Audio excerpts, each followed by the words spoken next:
ખેડાની વાત્રક નદીમાં ગેરકાયદે પુલ બનાવનાર ભૂમાફિયાઓ સામે પોલીસ ફરિયાદ નોંધાઈ છે। માતર પોલીસ સ્ટેશનમાં જાણ્યા ભૂમાફિયાઓ સામે નોંધાયો ગુનો।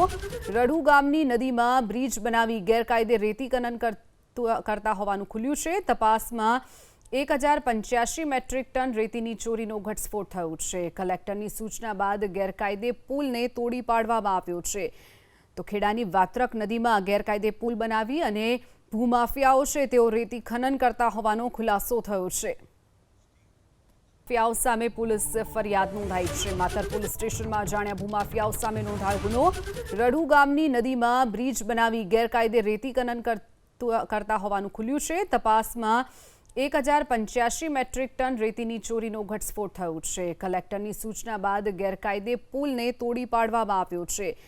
તો ખેડાની વાત્રક નદીમાં ગેરકાયદે પુલ બનાવી અને ભૂમાફિયાઓ છે તેઓ રેતી ખનન કરતા હોવાનો ખુલાસો થયો છે।